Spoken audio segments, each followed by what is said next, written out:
तो आदाब, नमस्कार, गुड इवनिंग, सत श्री अकाल। एक बार फिर आप तमाम लोगों का स्वागत है क्राइम तक की कहानी के इस एपिसोड में। उम्मीद है पूरी फैमिली अच्छी होगी।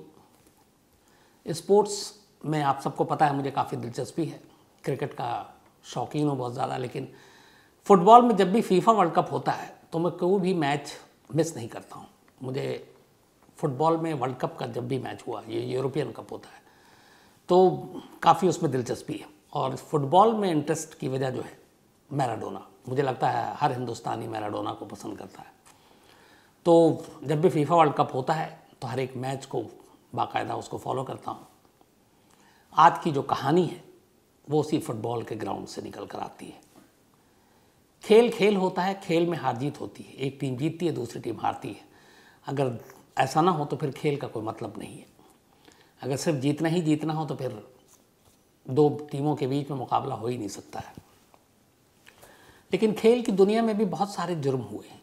आज जिस जुर्म की कहानी मैं आपके सामने रखने जा रहा हूँ, इसने पूरी दुनिया को चौंका दिया था। इसलिए किसी ने सोचा भी नहीं था कि एक देश का नेशनल टीम का कैप्टन, जिसकी एक अच्छी खासी इज्जत और इमेज है उसकी, न सिर्फ उसके कंट्री में बल्कि बाहर भी, जो बेहद शरीफ प्लेयर, हमेशा रूल रेगुलेशन को फॉलो करने वाला, जो बहुत ही कूल मैदान में दिखने वाला, सिर्फ 27 साल की उम्र, और एक मैच में एक इंसानी गलती कैसे उस इंसान की जान ले लेती है। ये कहानी कोलंबिया के नेशनल फुटबॉल टीम के कैप्टन की है। नाम है आंद्रेस, और ये कहानी है 1994 की। 1994 में फीफा वर्ल्ड कप की मेज़बानी अमेरिका कर रहा था, यूनाइटेड स्टेट ऑफ अमेरिका। 9 अलग अलग शहरों में सारे मैचेस होने थे। 17 जून से 17 जुलाई तक ये सारे मैचेस होने थे। 1994 का ये वर्ल्ड कप ब्राज़ील ने जीता था और ब्राज़ील ने फाइनल में इटली को हराया था। हालांकि फुल टाइम तक जो मैच थे वो 0-0 स्कोर रहा, कोई गोल नहीं कर पाया, लेकिन फिर पेनल्टी शूटआउट में ब्राज़ील ने इटली को 3-2 से हराया था और ब्राज़ील वर्ल्ड कप चैंपियन बना। तो इस वर्ल्ड कप में हिस्सा लेने के लिए जितनी भी टीमें थी सभी ने क्वालिफाई की, उसके बाद वर्ल्ड कप तक पहुंचे। कोलंबिया को भी वर्ल्ड कप पहुंचने से पहले क्वालिफाइंग मैच खेलने थे। उन्होंने सारे मैच खेले और सिर्फ 2 छोड़कर सारे मैच जीते। एक आखिरी मैच ऐसा था जिसमें कोलंबिया के लिए डू एंड डाई की सिचुएशन था और सामने थी टीम अर्जेंटीना, मैराडोना की टीम। हालांकि मैराडोना नहीं थे लेकिन अर्जेंटीना। अब अर्जेंटीना जैसी टीम को हराना था, वरना कोलंबिया के लिए मुश्किल थी। और उस वक्त कोलंबिया ने अर्जेंटीना को उस क्वालिफाइंग मैच में 5-0 से हराया था। अर्जेंटीना की ऐसी बुरी हार बहुत कम होती है। 5-0, 5-0 कोलंबिया ने हराया था। इसके बाद उन्होंने इस वर्ल्ड कप के लिए क्वालिफाई किया और अमेरिका पहुंचने। पेले ने जब अर्जेंटीना को 5-0 से हराया था कोलंबिया ने, तब ये कहा था कि 1994 का वर्ल्ड कप कोलंबिया जीत सकती है। बहुत सारे लोगों को उम्मीद नहीं थी, लेकिन जिस तरीके से अर्जेंटीना को मात दी उसके बाद ये उम्मीद जगी थी। लेकिन इस पूरी वर्ल्ड कप की शुरुआत होती उससे पहले के हालात कुछ अलग अलग थे। एक साथ 2 कहानियां चल रही थी। कोलंबिया की टीम फुटबॉल के मैदान पर जाकर देश के लिए कुछ करना चाहती थी। उधर देश के अंदर ड्रग्स और वायलेंस दोनों का बोलबाला था। एक साथ 2 लोग थे। एक कहावत है कि सिर्फ नाम एक होने से कुछ नहीं होता, शख्सियत और हरकतें और बाकी चीज़ें जो है वो अलग अलग होती हैं। कोलंबिया से 2 नाम उभर कर आए थे। एक पाब्लो एस्कोबर, मैंने आपको कहानी सुनाई है इसी क्राइम तक के एपिसोड में। मैं दीपक से कहूँगा आज लास्ट में दोबारा डाल दें, जिन लोगों ने नहीं सुनी है वो ज़रूर सुने। दुनिया का सबसे बड़ा, ये कहते हैं सबसे अमीर डॉन, ड्रग सिंडिकेट का कहते हैं उससे बड़ा कोई डॉन हुआ ही नहीं, पाब्लो एस्कोबर। तूती बोलती थी इसकी कोलंबिया में। 80% इसके ड्रग्स के सप्लाई जो यूएस में है पाब्लो एस्कोबर के जरिए होती थी। दहशत इतनी कि सामने कोई भी टिक नहीं पाता था। 500 से ज़्यादा मर्डर के इल्ज़ाम। क्या पॉलिटिशियन, क्या पुलिस, क्या जज तक को मारा। एक बार तो खुद ही इसने सरेंडर किया और कहा कि मैं जेल जाना चाहता हूँ, और अपनी जेल खुद बनाई। उस जेल में बाकायदा स्टेडियम, विला, क्या क्या नहीं, पैसे इतने बेशुमार कि गिनना मुश्किल होता था, बोरियों में पैसे रखे जाते थे। पाब्लो एस्कोबर के बारे में मशहूर है कि एक रात बड़ी सर्दी थी और कुछ उपाय नहीं था सर्दी को दूर करने का, बोरियों में डॉलर भरे हुए थे और उसने सिर्फ अपनी आग तापने के लिए न मालूम कितने लाख डॉलर फूंक दिए आग तापने के लिए। तो ये इतने पैसे, तो इसी पाब्लो एस्कोबर की वजह से एक तो अमेरिका मोस्ट वांटेड उसको डिक्लेयर कर चुका था, क्योंकि अमेरिका में ड्रग्स और बहुत सारी चीज़ें थी जिसके लिए तलाश थी। कोलंबिया की सरकार घुटनों पे थी, खून खराबा ड्रग्स का माहौल था। लेकिन इसी दौरान 2 दिसंबर 1993, 2 दिसंबर 1993 पाब्लो एस्कोबर का कत्ल हो जाता है कोलंबिया में। कहते हैं कि इस कत्ल के पीछे अमेरिका और वहाँ की स्पेशल टास्क फोर्स जो थी कोलंबिया की पुलिस की, उन लोगों का हाथ था। पाब्लो एस्कोबर का कत्ल जब अचानक हुआ तो कोलंबिया में हड़कंप मच गया, क्योंकि सबसे बड़ा सरगना डॉन वही था। उसके अंदर में जो है सैकड़ों लोग काम करते थे, हज़ारों। अब बॉस अचानक मर गया, पूरी टीम जो है वो एक तरह से बिखर गई। अब हर कोई अपने आप को अपना बॉस बताने लगा। पाब्लो एस्कोबर ने चूँकि कोई सेकंड टीम तैयार नहीं की, अपना उत्तराधिकारी घोषित नहीं किया, तो अब यह था कि जिसको जो मौका मिला, जो पाब्लो एस्कोबर के साथ काम करता था, वो सब अपने अपने एरिया के अपने अपने बादशाह हो गए। जो राइवल गैंग था उसको लगा कि चलो पाब्लो एस्कोबर का काम तमाम हो गया, वो ऊपर उठने लगे। ऐसे माहौल में कोलंबिया में खून खराबा बढ़ गया। पाब्लो एस्कोबर की खासियत ये थी कि उसे फुटबॉल से बड़ा प्यार था। उसने कोलंबिया में बहुत सारे फुटबॉल के क्लब की टीम को खड़ा किया, ख़रीदा, जैसे अपने IPL होता है। देखा देखी बाकी लोगों ने भी ख़रीदना शुरू किया। फुटबॉलर को बड़ा रिस्पेक्ट देता था। उसकी एक टीम के लिए ही यही आंद्रेस एस्कोबर भी खेलता था। तो दो नाम कोलंबिया से, एक पाब्लो एस्कोबर, सबसे बड़ा डॉन, खतरनाक कातिल, ड्रग्स माफिया, दूसरी तरफ एक आंद्रेस एस्कोबर, जो कोलंबियाई फुटबॉल टीम का कैप्टन। एक ठीक ठाक परिवार में पैदा हुआ। पिता ने कहा कि बचपन में ही फुटबॉल का शौक़ था, एक चाचा जो के खेलते थे तो एक क्लब में डाल दिया, वहाँ से फुटबॉल खेलना शुरू किया। फिर एक एक कर धीरे धीरे क्लब से फिर नेशनल टीम में आया और शुरुआत से आखिर तक एक डिफेंडर के तौर पर खेला। तो आंद्रेस एस्कोबर एक अच्छा नाम था, बड़ा नाम था, सुपरस्टार खिलाड़ी कोलंबिया का, डिफेंडर। और कहते हैं जिस साल कत्ल हुआ उसी साल AC मिलान, एक नामी क्लब, उसके साथ कॉन्ट्रैक्ट हो गया था और आंद्रेस एस्कोबर को अब AC मिलान के लिए खेलना था। लेकिन किस्मत में कुछ और लिखा था। पाब्लो एस्कोबर की मौत के बाद इधर खून खराबा। कोलंबियाई नेशनल टीम को अब ये था कि हम दुनिया को इसी वर्ल्ड कप के ज़रिए दिखाएं कि हमारा देश सिर्फ ड्रग्स या वायलेंस के लिए नहीं जाना जाता है, बल्कि खेल के मैदान में भी हम लोग कुछ हैं। और इस वर्ल्ड कप के ज़रिए दुनिया को एक मैसेज देंगे कि हमारा देश वैसा नहीं है जितना बुरा आप लोग सोचते हैं। और इसीलिए हर खिलाड़ी जी जान लगा रहा था। लेकिन वर्ल्ड कप से पहले बहुत सारी मुश्किलें आई कोलंबियाई फुटबॉल टीम को लेकर। सबसे पहली मुश्किल ये आई कि जो उनका नंबर 1 गोलकीपर था कोलंबिया का, जिसको वर्ल्ड कप में खेलना था, सुपरस्टार गोलकीपर रेने एगिता की वर्ल्ड कप शुरू होने से 7 महीने पहले की बात है। तब पाब्लो एस्कोबर, बल्कि 7 नहीं 9 महीने, पाब्लो एस्कोबर उस वक्त अपनी ही बनाए जेल में था। वो जेल में मिलने चले गए, क्योंकि हर कोलंबिया में रहना तो पाब्लो एस्कोबर के हुक्म के खिलाफ आप नहीं जा सकते।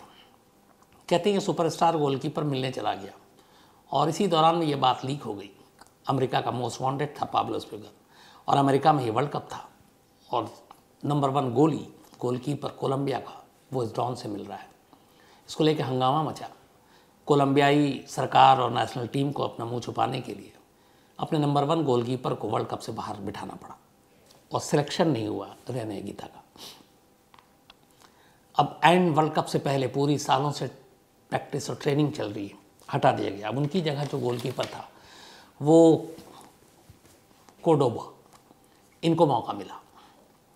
लेकिन सिर्फ इतना नहीं था। अब जब पाब्लो एस्कोबर की मौत हो गई तो जैसे कह रहा हूँ मैं कि लगातार हिंसा हो रहा है, वहाँ पे सट्टा वट्टा भी खूब चलता है।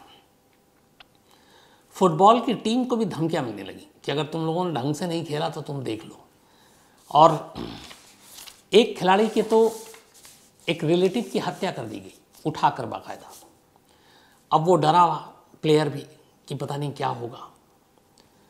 खैर किसी तरीके से इन सारे हालात के बीच में कोलंबियाई की टीम अमेरिका पहुंचती है अपने वर्ल्ड कप के अभियान की शुरुआत करती है। पेले कह चुके हैं कि शायद कोलंबिया वर्ल्ड कप जीत जाए, प्रबल दावेदार है। अमेरिका जाने के बाद पहला मैच कोलंबिया का रोमानिया के साथ था। रोमानिया आजकल आपको पता है यूरोपियन देश है, अच्छी टीम है फुटबॉल की उनकी। तो रोमानिया के साथ पहला मैच था। 18 जून को ये मैच था कोलंबिया का, पहला मैच रोमानिया से। शुरुआत अच्छी हुई, लेकिन बदकिस्मती से कोलंबिया जो फेवरेट थी इस मैच में जीतने के लिए, रोमानिया से हार गई। और रोमानिया से ये मैच 3-1 से हारी। 3 गोल रोमानिया ने किया और 1 कोलंबिया ने।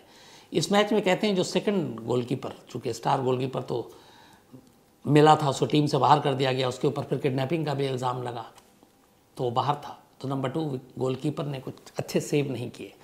तो पहला मैच रोमानिया से हार गई। अब प्रेशर टीम पर आ गया, क्योंकि जब वर्ल्ड कप पे क्वालिफाइंग में आप जाते हैं, फाइनल खेलते हैं, तो ग्रुप मैच में टॉप 16 में पहुंचने के लिए आपको 3 में से 2 मैच जीतने ज़रूरी होते हैं। शुरुआत ही गलत हुई, रोमानिया से टीम हार गई। रोमानिया से हारने के बाद अब अगला मैच होस्ट अमेरिका से था। अमेरिका के साथ ये मैच था, और इससे पहले जितने भी अमेरिका के साथ फ्रेंडली मैच खेला था कोलंबिया ने, उन सारे मैचों को कोलंबिया ने जीता था। अब मैच अमेरिका से था 22 जून को। अमेरिका के साथ इस मैच में टीम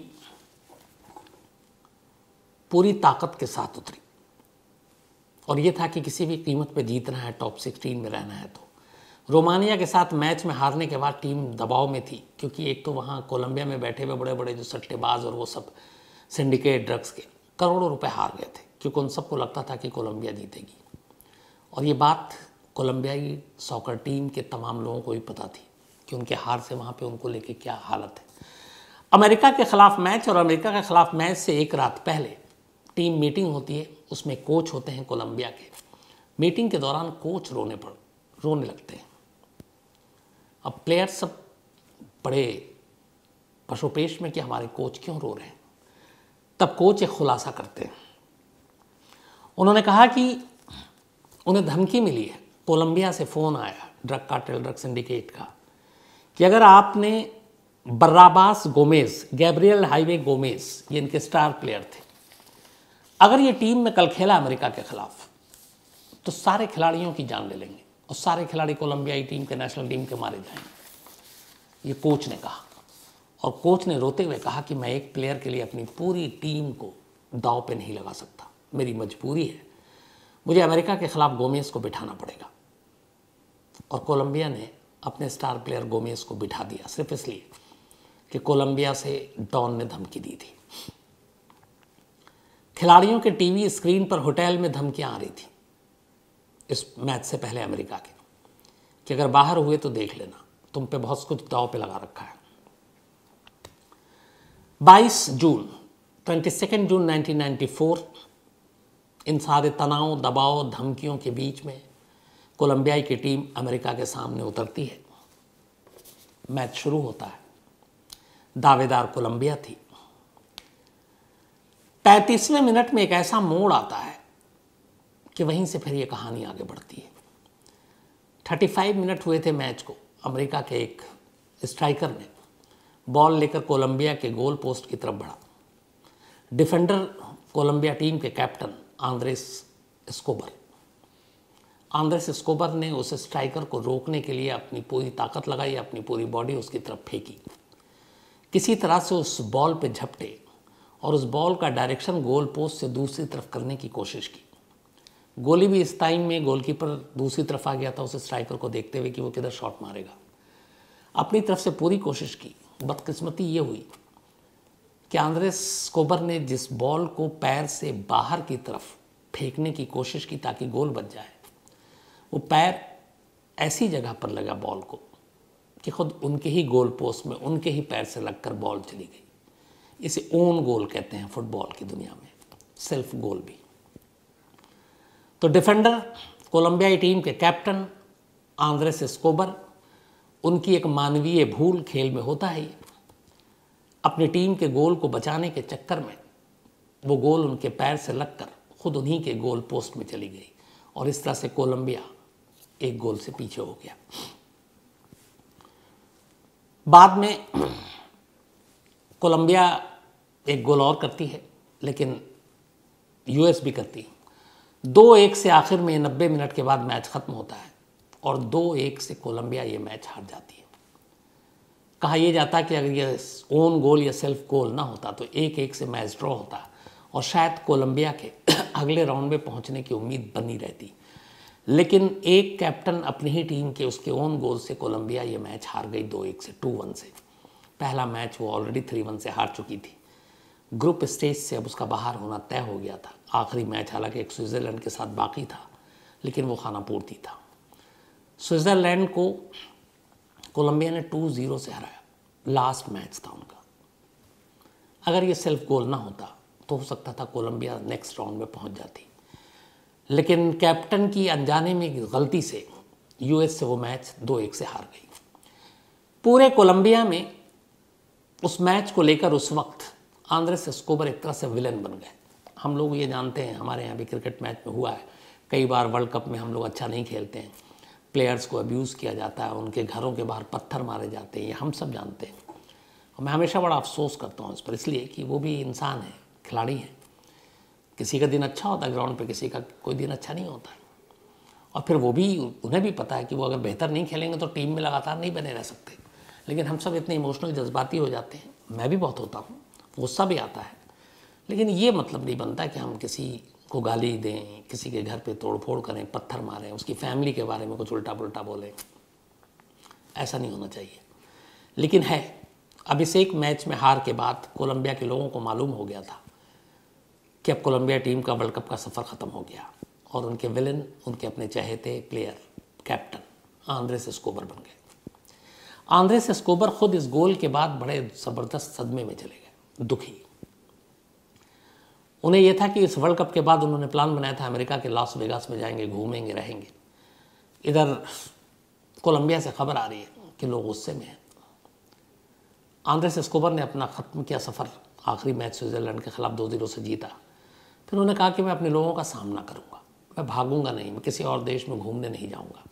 मैंने तकलीफ़ पहुंचाई है, हालांकि मेरी गलती नहीं है, लेकिन गलती से गोल हो गया। तब मैं वापस कोलंबिया लौटूंगा और कोलंबिया में जाकर अपने लोगों को समझाऊंगा। कई लोगों ने, शुभचिंतकों ने कहा मत जाओ, खतरा है, तुम्हें पता है वहाँ के हालात कैसे हैं, कोई भी कुछ कर सकता है। पर आंद्रेस नहीं माने। 8 दिन बाद वो कोलंबिया लौट आए। कोलंबिया लौट आने के बाद उनकी फैमिली, दोस्त, फ्रेंड्स सब ने बड़ा हौसला बढ़ाया। धीरे धीरे उन्होंने अपने बयान भी दिए, लोगों को भी लगा कि, क्योंकि इमेज बहुत अच्छी थी कि गलती हो जाती है, लोगों ने माफ़ करना शुरू कर दिया। 10 दिन बीत गए थे उस सेल्फ गोल को। तारीख आती है 2 जुलाई 1994। 22 जून को ओन गोल किया था, 2 जुलाई 1994। घर के अंदर एस्कोबर, आंद्रेस बोर, उन्होंने कहा मैं जाकर अब लोगों से मिलना जुलना शुरू करता हूँ ताकि उन्हें बता सकूँ कि मुझे भी अफसोस है इस हार का। लोगों ने समझाया, पर उन्होंने कहा नहीं, अपने कुछ दोस्तों के साथ 2 जुलाई 1994 को पाब्लो एस्कोबर के ही शहर मेडेइन गाड़ी में निकलते हैं आंद्रेस एस्कोबर, और उसके बाद वो एक जगह पे जाते हैं, एक क्लब में, और ये एल इंडियो नाम का नाइट क्लब था।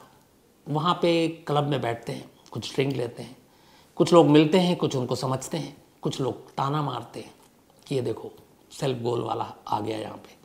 बट वो जितना भी समझा सकते थे समझाया। इसके बाद वो रात को निकलते हैं, दुठाई का वक्त हो गया, अपनी गाड़ी की तरफ बढ़ते पार्किंग में। जब पार्किंग में पहुँचते तो वहाँ 2 गाड़ियाँ और साइड में खड़ी हुई थी, उनमें 4 लोग थे, वो भी ताना मारते हैं। आंद्रेस एस्कोबर अनसुना करता, अनदेखा करता है, लेकिन फिर वो पीछे पड़ जाते हैं। और उसके बाद अचानक जैसे आंद्रेस एस्कोबर अपनी कार में बैठता है, पीछे से गोली चलती है। हर एक गोली के साथ एक आवाज़ आती थी, गो, लंबा गो। सेकंड गोली चली, फिर गो, फिर थर्ड।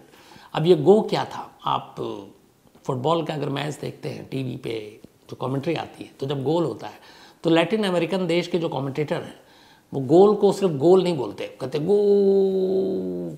थोड़ा सा एक्साइटमेंट बढ़ती है इससे, तो ये उनका तरीका है एक गोल को रिएक्ट करने का खुशी में।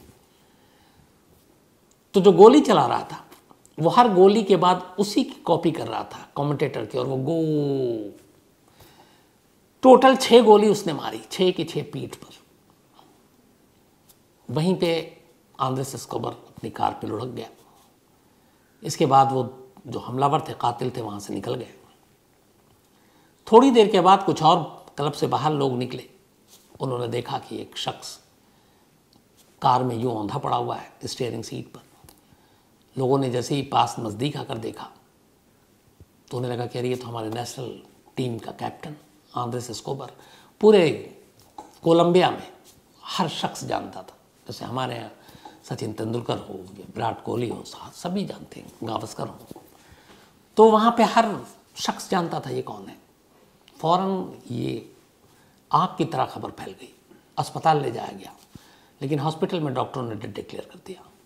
सुबह होते होते पूरी दुनिया में ये खबर आई और पूरी दुनिया में मातम पसर गया, क्योंकि फीफा वर्ल्ड कप में खेलने वाले किसी देश के कैप्टन का इस तरीके से कत्ल किया जाना पहला मामला था।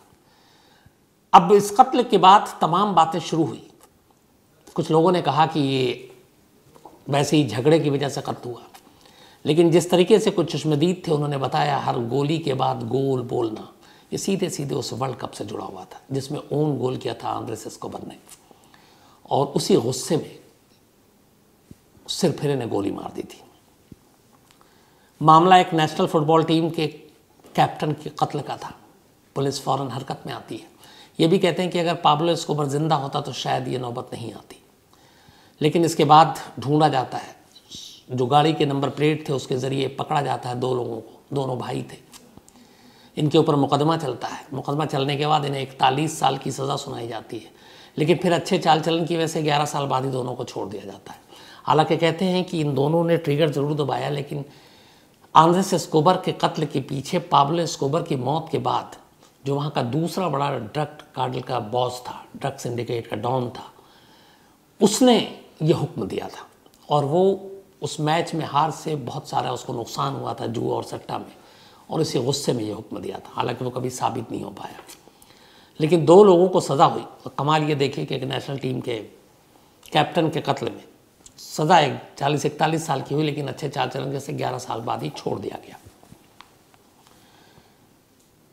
आंद्रेस एस्कोबर की मौत के बाद जब उनका अंतिम संस्कार हुआ, जब अंतिम सफ़र शुरू हुआ, तो कोलंबिया में करीब 1.25 से 1.5 लाख लोग सड़क पर उतर आए थे और उस अंतिम सफ़र का वो चश्मदीद बन रहे थे। करीब 1.25 से 1.5 लाख। आप उससे उनकी मकबूलियत का अंदाज़ा लगा सकते हैं।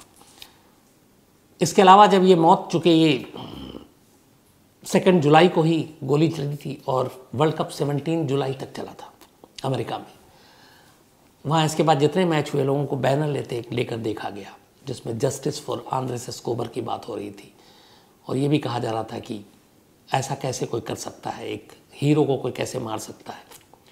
तो उसको लेके बहुत सारी बातें हुई, इतने सारे लोग आए, और फिर आखिर में कुछ साल के बाद इसी मेडिन सिटी में एक आदम कद प्रतिमा आंद्रेस एस्कोबर की लगाई सरकार ने।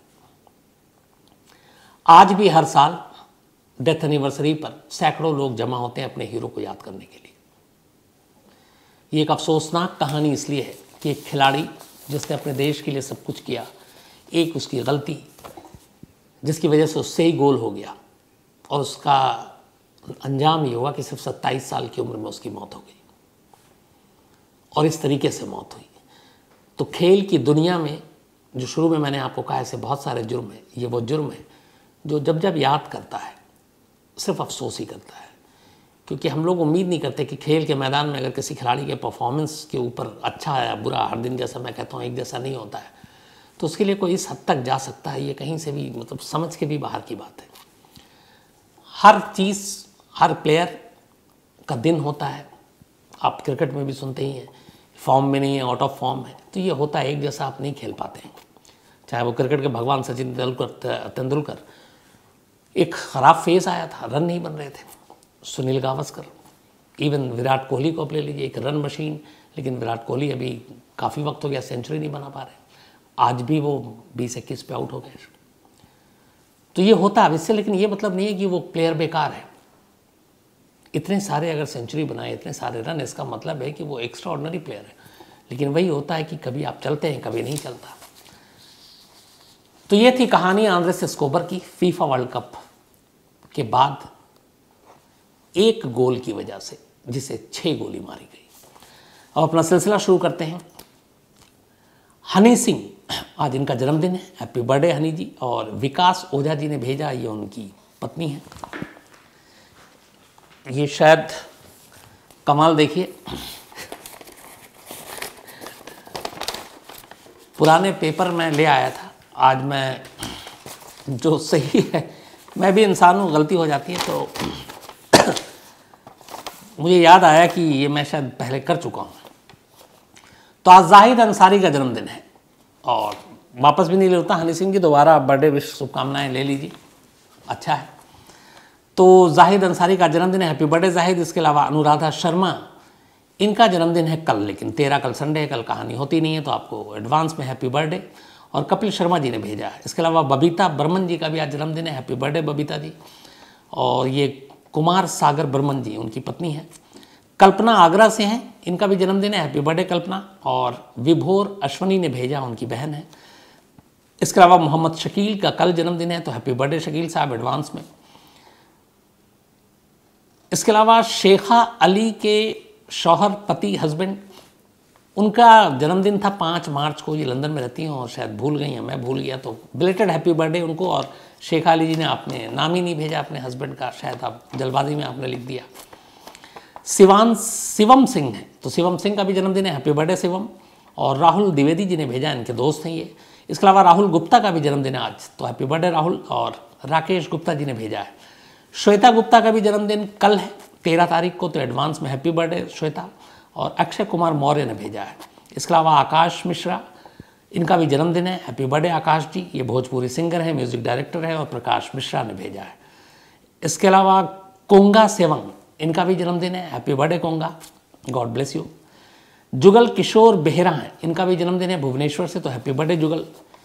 इसके अलावा विनीता सिंह और चंद्रभान सिंह, इनकी एनिवर्सरी है, तो आप दोनों को बहुत बहुत बधाई।